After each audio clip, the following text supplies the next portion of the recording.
5장 33절부터 본문을 보시겠습니다. 33절 말씀. 그들이 듣고 크게 노하여 사도들을 없이 하고자 할세. 여러분, 사도들을 없이 한다, 이 얘기는 죽이겠다는 얘기입니다. 사도들을 제거해야 되겠다. 그런데 사도들이 도대체 뭐라고 했기 때문에 그랬습니까? 그들이 듣고, 그들이 누구죠? 유대인들과 또 대제사장들과 사내들인 공회원들과 바리새인들과 그 당시에 예수의 이름을 전하지 못하도록 금지했는데 사도들이 또 예수 이름을 증거했다 하는 말을 듣고 이번에 크게 노했다 그랬습니다. 우리가 복음을 전하면 예상할 수 있는 반응이 뭐라고요? 부정적인 반응이다. 그들의 불신앙은 새삼스러운 것이 아니다.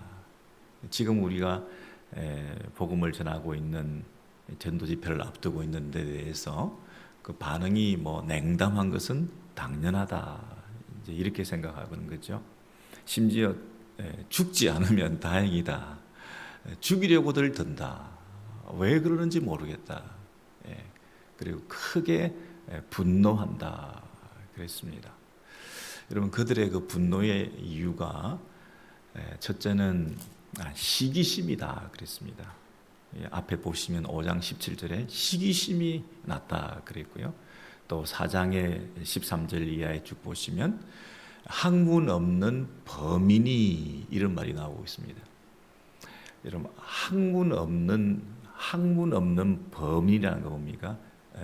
잘 교육받지도 못한 어부라든지 또 장인 계급이라든지, 그 당시 사람들로서는 이 사내들인 공회원 그러면 대단한 지성인들, 그리고 학식이 높으신 분들, 엘리트 집단들, 이런 사람들 입장에서 볼 때는 백성들의 마음을 매료시키고 있는 저들의 그 대중 연설이라든지 전도 활동 같은 것들이 굉장히 마음을 불편하게 만드는, 학문 없는 범인들이 그냥 평범하기 이를 데 없는 저 사람들이 하는 저 말을 듣고 사람들이 막 반응을 하고 몰려다니고 무리를 이루고 하는 그 자체에 대해서 시기심이 나고 견딜 수 없는 그런 마음이 생겼던 거죠.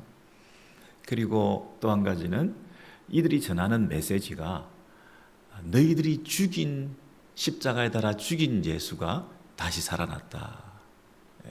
그랬더니 그 예수를 자꾸 증거하니까 그 예수를 죽인 그들이 가책이 됐던 거예요. 그 예수의 죽음의 그 핏값을 우리한테 돌리려고 한다. 이런 말들을 계속하죠.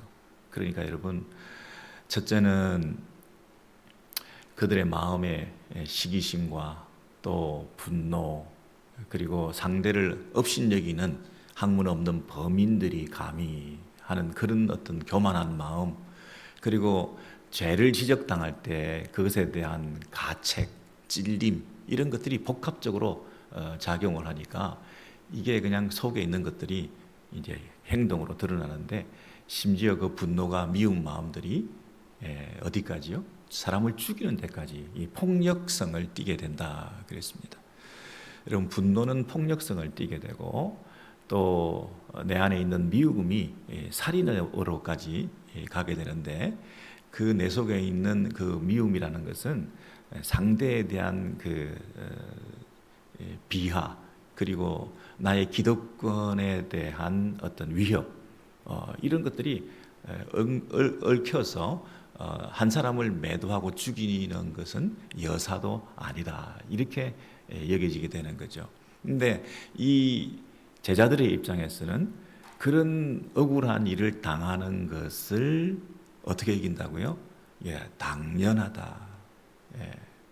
그것이 예수의 제자들이 받아야 될 숙명과 같은 것이다. 왜냐하면 우리의 스승이시고 우리의 주인이시고 우리의 왕이신 하나님 아들이신 예수가 이 땅에서 당한 그 길을 우리가 걸어가는 제자들이기 때문에 그 예수도 동일한 이유로 그런 죽임을 심지어 당하기까지 했기 때문에 내가 그 예수를 증거하는 사람들로서 그 죽음을 각오하고 전할 수밖에 없는 게 이 복음이다.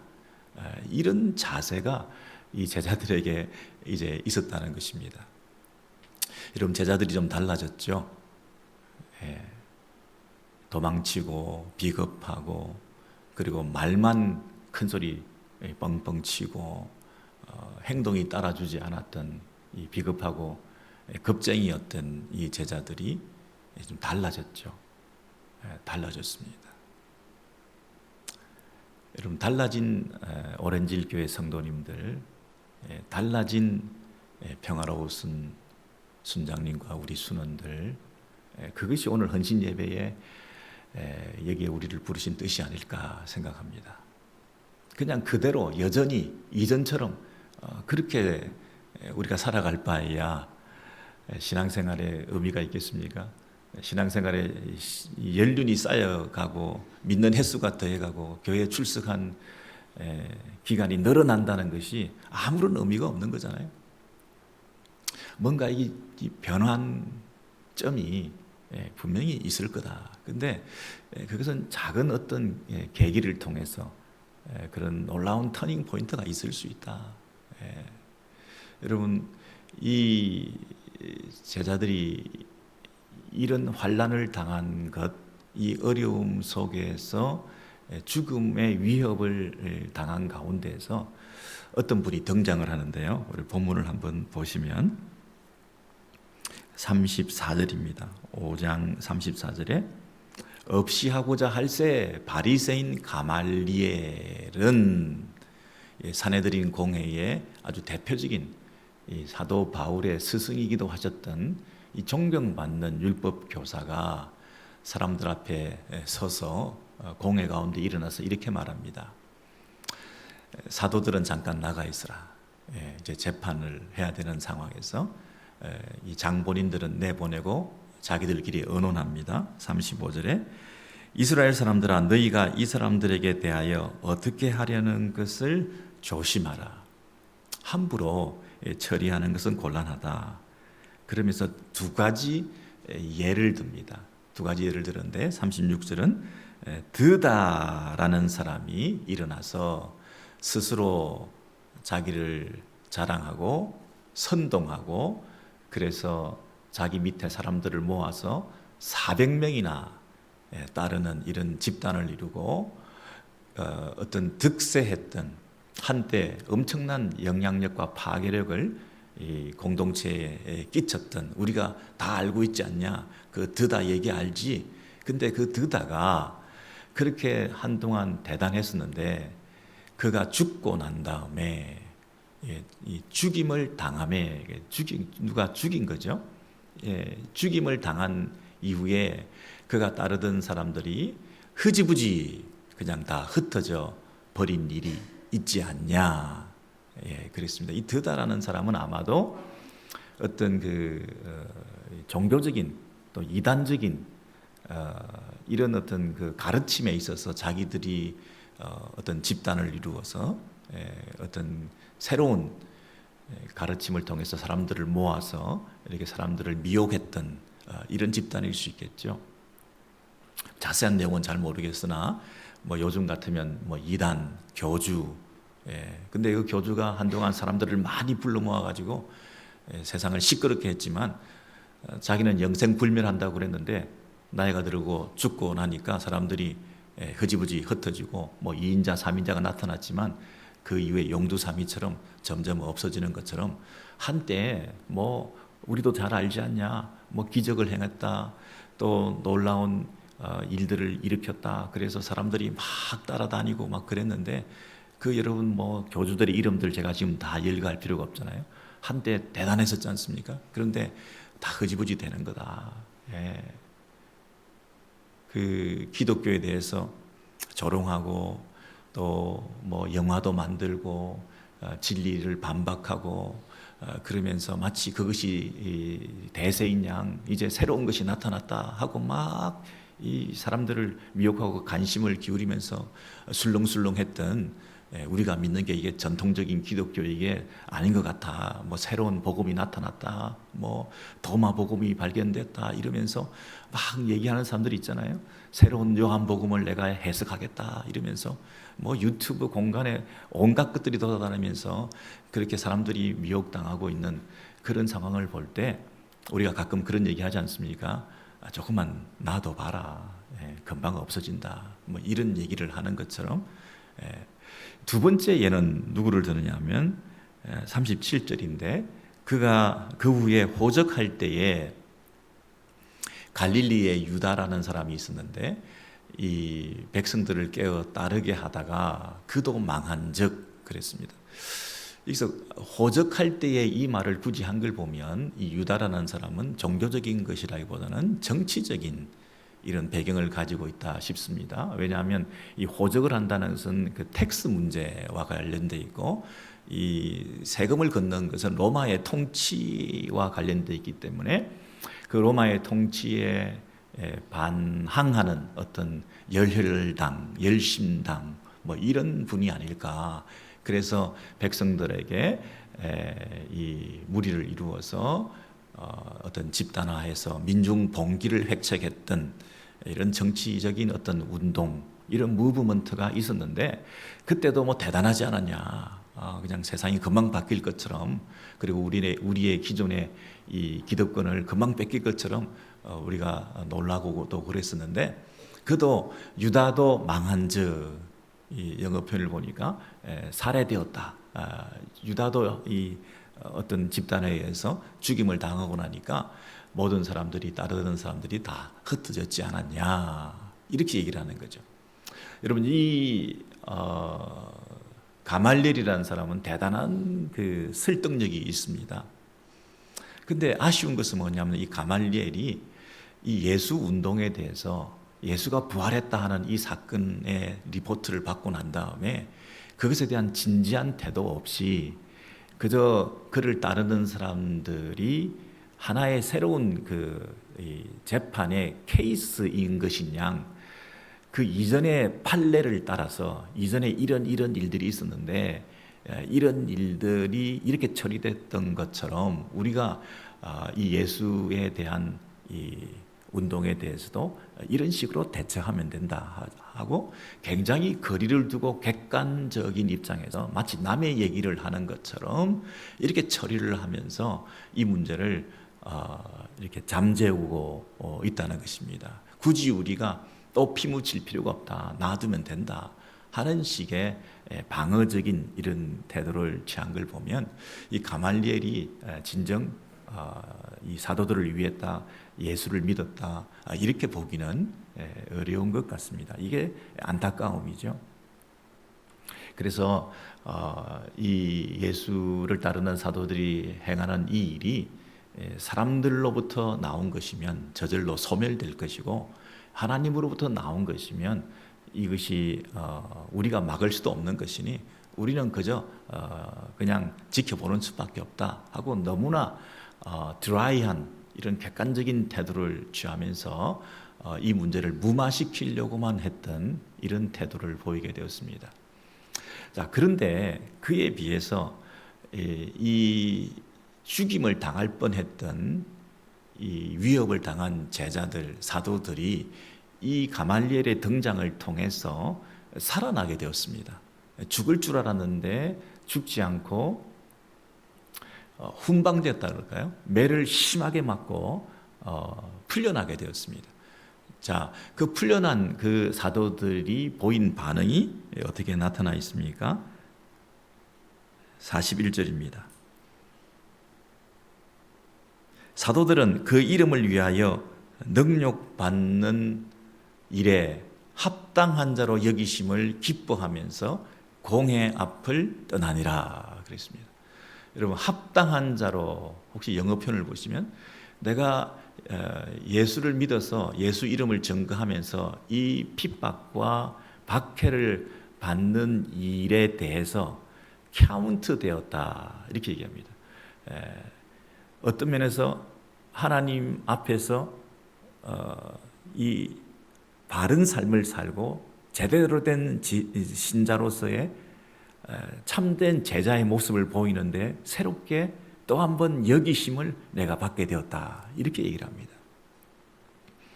여러분, 그러면 이 사도들이 이 기뻐했던 이유가 뭔가요?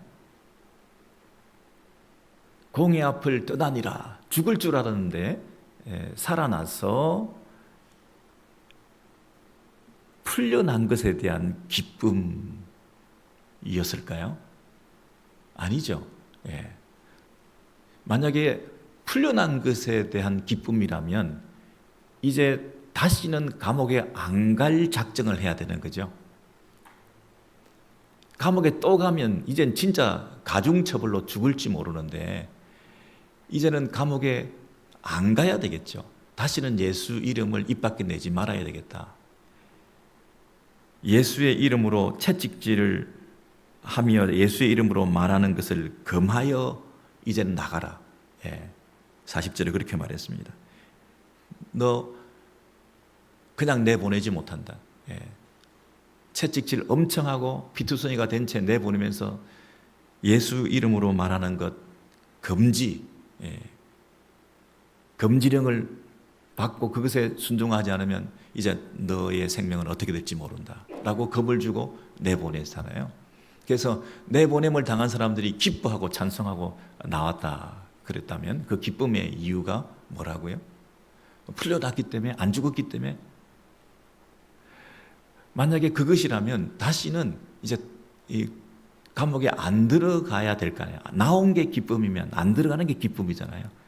죽을 것 같은 그 감옥 속에서 풀려난 게 기쁨이면 다시 그 속에 들어가는 것은 지옥이고 죽음이잖아요. 그러니까 그게 기쁠 수가 없는 거죠. 단순히 나온 게 기쁜 게 아니라 내가 예수의 제자로서의 드디어 이제 합당한 삶을 살았다고 하는, 예수 이름 때문에 모욕과 능욕을 받는 일에 하나님 앞에 합당한 자로 여기심을 받았다는 그 기쁨, 사람들로부터는 채찍을 받지만 하나님 앞에서 내가 바르게 살았다는 그 기쁨, 나 이 기쁨을 이제는 잃지 않겠다는 마음으로 제자들이 뛰어나온 거 아닙니까? 그러니 당연히 42절에 오늘 결론적으로 같이 한번 읽으시겠습니다. 시작. 그들이 날마다 성전에 있든지 집에 있든지 예수는 그리스도라 가르치기와 전도하기를 그치지 아니하니라. 이들이 쉬지 않고 한 일이 뭡니까? 예수가 그리스도다 하는 것을 전하는 것, 가르치기와 전도하기를. 어디에서? 성전에 있든지 집에 있든지. 사도 바울식으로 얘기하면 때를 얻든지 못 얻든지, 성전에 있든지 공적인 자리든지 집에 있든지 사적인 자리든지, 언제나 누구나 어디서나 무엇을 하든지 언제? 날마다. 날마다. 여러분, 날마다라는 얘기는 무슨 뜻인가요?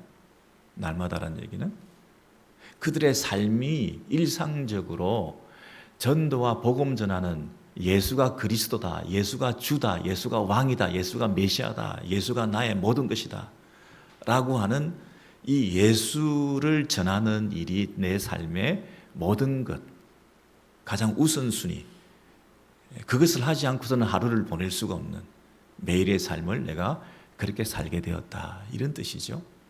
날마다. 이것은 우리의 하나의 영성이라 말할까요? 오늘을 사는, 오늘을 눈뜬 내 생명의 존재 의미라고 얘기할까요? 내가 예수가 그리스도임을 드러내지 않고서는, 예수가 나의 구주이심을 내가 마음에 새기면서 그분의 통치를 받지 않고서는 하루를 산다는 것이 의미가 없는, 그래서 나도 모르게 내 안에서 나오는 예수 그리스도를 증거하는 일에 우리는 한순간도 쉴 수가 없었다. 이것이 이제 그 예수 이름을 입 밖에도 내지 말라고 하는 금지령을 받은 사람의 반응이었습니다. 예수 입 밖에 내지 말라 한 그 말을 듣고 와서 예수만 전하고 있어요. 쉬지 않고, 날마다. 언제든지 누구에게나. 여러분 이 극명한 대조를 어떻게 설명할 수 있겠습니까?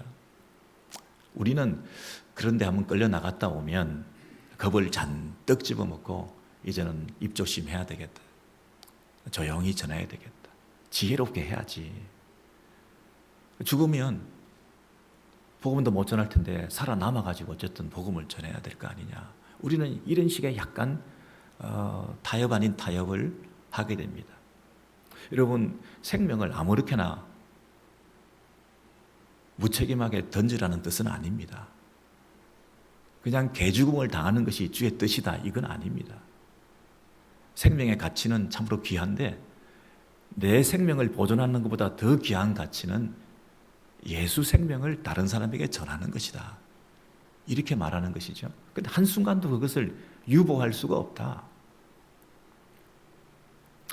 여러분 저와 여러분이 이렇게 얘기를 하면서 이제 어떤 생각을 하게 되냐면 이제 전도 집회도 앞두고 있고 우리의 남은 생애를 헌신하면서 복음을 위해서 살아야 되겠는데 우리와 초대교회 성도들과의 그 괴리가 그 차이가 너무나 크기 때문에 이걸 어떻게 극복할 수 있는가 이게 우리의 그 의문이거든요. 여러분 박해를 받고 핍박을 받았더니 더 내부적 결속이 생기고 더 긴장감 속에서 하나님 앞에서 올곧게 주를 위해서 예수를 전가하며 사는 삶을 살게 되었다. 이게 하나의 이 패턴이 되었다는 거 아니겠습니까?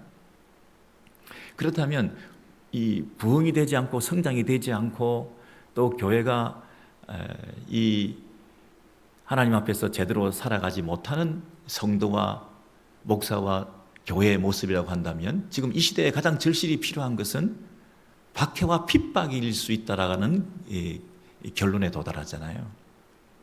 이 시대에 오늘날 현대교회, 오늘 오렌지일 교회에 가장 필요한 것이 과연 뭘까? 재정일까? 건물일까? 사람일까? 이 시대에 가장 없는 게 뭘까? 가장 이 시대에 요구되는 우리에게 필요한 것은 오히려 핍박 아닐까 하는 이런 생각도 하게 되는 거죠. 우리가 좀 긴장이 너무 느슨해지고 복음을 전한다는 것을 너무 우리에게 맞춘 타협하는 모습으로 소위 지혜라는 명목으로 위험을 감수하지 않는 이런 아주 부드럽고 젠틀한 모습이 마치 그리스도인의 미덕인 것인 양 살아가고 있을 때 복음의 이 원색적인 하나님의 복음의 진전은 없다 이렇게 말할 수 있잖아요. 왜 이런 얘기를 드리냐면 우리는 드다와 유다를 따르고 있는 자들이 아니기 때문에 그렇죠. 그들은 죽었습니다. 죽으니 허지부지 됐습니다. 소멸되었습니다. 그 봐라 없어졌잖아.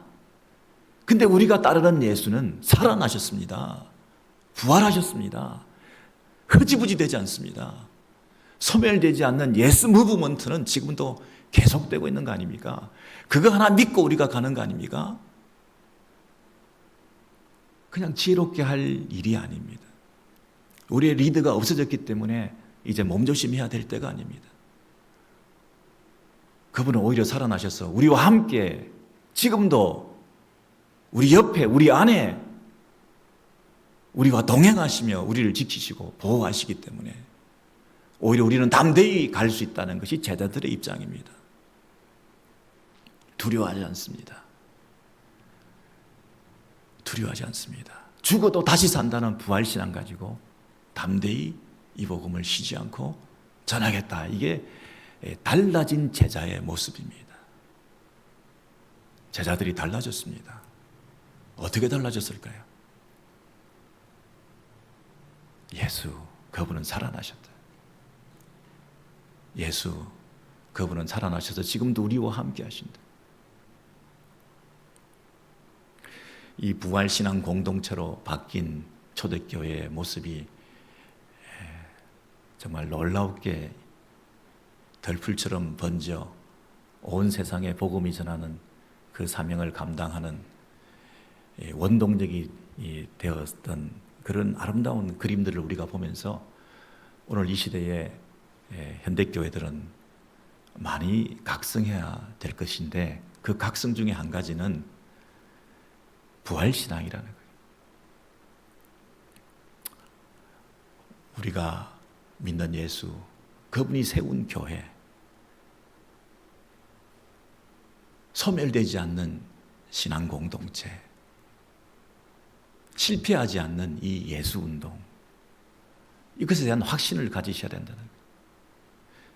여러분, 제가 이 얘기를 하는 게 아닙니다. 오렌지힐 교회는 망하지 않을 거다. 오렌지힐 교회는 부흥할 거다. 여러분, 로컬 처치가, 한 교회가 망할 수 있습니다. 만약에 우리 교회가 망한다면 참 많은 실망과 아픔이 있겠죠. 그러나 많은 아픔이 있을지 몰라도 모든 것을 잃은 것은 아닙니다. 한 교회 혹시 어려움이 있다 할지라도 하나님의 교회는 망하지 않습니다. 우주적인 하나님의 예수가 머리 대신 그 교회는 끝까지 아름답게 흥왕하게 하나님의 나라를 이루는 일에 진전할 것입니다. 복음은 핍박 가운데 순교자의 피를 통해서 오히려 더 진전할 것입니다. 우리가 각성하지 못하고 느슨한 신앙생활을 하며 유럽의 교회처럼 소멸되어 가고 있는 것은 우리 안에 이 부활신앙 예수가 없기 때문에 생기는 현상이지, 오히려 핍박을 당하는 선교지에서 순교자들이 있는 곳에서 복음이 진전되고 있는 이 역사를 어떻게 설명하실 것입니까? 교회는 점점 문화적인 운동처럼 바뀌어서 나이스하고 전도 집회를 한다고 해도 우리가 우리 입으로 예수가 그리스도다 날마다 쉬지 않고 전하는 일에 두려워하고 상대방의 반응에 대해서 부끄러워하면서 함부로 예수 이름도 내지 못하는, 스스로 예수 이름 금지령을 내 입에 스스로 족쇄를 채우면서 우리가 이 예수를 자랑하지 못하고 있는 이 부활신앙을 가지지 못했기 때문에, 마치 예수가 죽은 것처럼 우리 안에 살아계신 예수를 나타내지 못하기 때문에 현대교회의 모습이 이 질이 멸렬한 모습이지, 하나님의 교회는, 교회 머리 되신 예수는 지금도 살아계셔서 온 세계 가까운 곳곳에서 파워풀하게 일하고 계시고 복음은 진전되고 확장되고 있는 줄 분명히 믿습니다. 여러분, 이 사도 행전을 기록한 저자의 의도가 어디에 있겠습니까? 여러분, 오늘 이 얘기의 마지막에 결론이 쉬지 않고 그치지 않고 예수가 그리스도다 하는 사실이 증거되더라 하는 것으로 끝이 나고 있잖아요. 사도행전 곳곳에 그런 대목들이 나오지만 사도행전 제일 마지막 절 28장 31절을 여러분 보시면 28장 31절입니다. 담대히 하나님 나라를 전파하며 주 예수 그리스도께 관한 것을 가르치되 금하는 사람이 없었더라. 여러분, 담대히 하나님 나라를 전파하며 28장 31절입니다. 여러분, 주 예수 그리스도께 관한 것을 가르치되 금하는 사람이 없었더라. 여러분, 사도행전이 28장 31절이 예수 그리스도를 담대히 전하며 쉬지 않고 전하고 그 전한 예수 그리스도를 금하는 사람이 없었더라, 이렇게 강한 여운을 남기고 끝이 나고 있었습니다. 이게 무슨 말입니까? Acts 29은 계속된다 이 얘기 아닙니까? 28장으로 끝나는 게 사도행전이 아니다, 29장은 우리 몫이다 그 얘기 아닙니까? 29장은 독자들이 해야 될, 감당해야 될 영역이다 이 얘기 아닙니까? 복음을 힘있게 예수 그리스도에게 관한 것을 가르칠 때 그만한 사람이 없다.